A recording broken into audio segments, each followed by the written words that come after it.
Next question करते हैं, which of the following statement is correct. यहाँ पे भी ये करेक्ट है, इसका मतलब हमें क्या दिए हुए हैं, इनकरेक्ट क्वेश्चन दिए हुए हैं तीनों।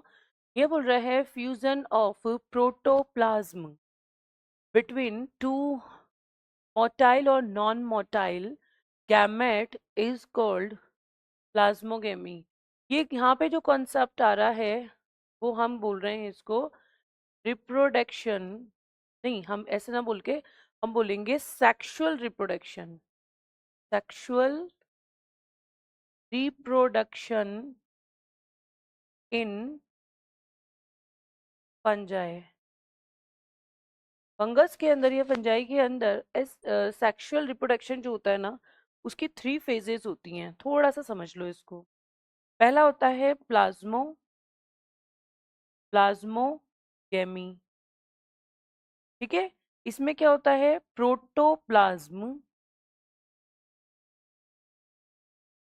प्रोटोप्लाज्मिक मीटिंग होती है।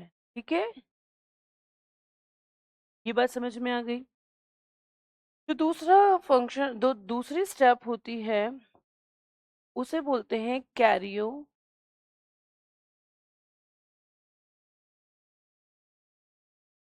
इसमें मीटिंग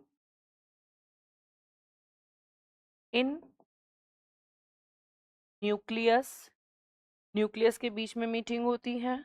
और जो लास्ट है, थर्ड है, उसे बोलते हैं मियोसिस। जब ये मीटिंग डन हो जाती है तो क्या फॉर्मेशन होता है, spore formed.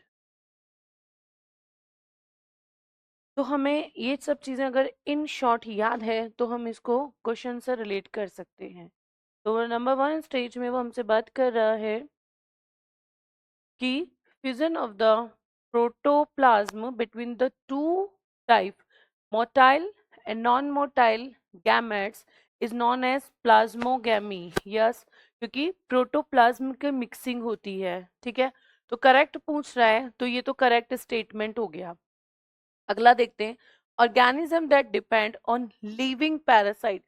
Depend on living parasite, इसको सैप्रोफाइट्स बोला जाता है। नो, सैप्रोफाइट्स उन्हें बोलते हैं डिपेंड ऑन डेड मटेरियल। ठीक है, इसको कहा जाता है सैप्रोफाइट। जबकि लिविंग, अगर वो डिपेंड है लिविंग प्लांट्स के ऊपर या लिविंग कैटेगरी के ऊपर तो उसको कहा जाएगा पैरासाइट। ये डिफरेंस याद रखिएगा। पैरासाइट का मतलब होता है लिविंग पे dependent, depend on dead material तो उसको सैप्रोफाइट बोलते हैं। तो स्टेटमेंट गलत था इसलिए। Some of the organism can fix the atmospheric nitrogen is a specialised cell, sheet cell. No, आप लोगों ने नॉस्टॉक का फिगर देखा होगा जो हमें एनसीईआरटी में गिवन है। अगली स्लाइड पे देखते हैं। जब हम नॉस्टॉक, जब आप लोग बनाते हो, ठीक है, जो हमें एनसीईआरटी देती है, इसमें क्या होता है, सबसे पहली चीज तो हम ये बोलते हैं कि यहाँ क्या होता है, कुछ स्पेशलाइज्ड सेल्स बनती हैं यहाँ। इसके ऊपर क्या होती है, एक लेयर होती है म्यूसिलेजिनस।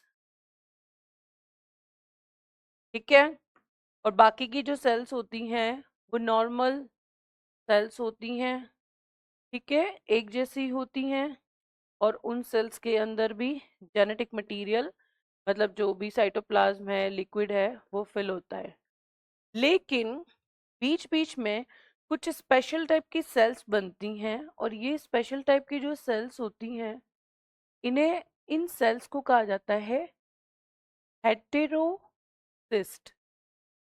ठीक है, क्योंकि मैं पहले भी बता चुकी हूँ, हेटेरो का मतलब होता है डिफरेंट। ठीक है, और सिस्ट का मतलब होता है सेल्स।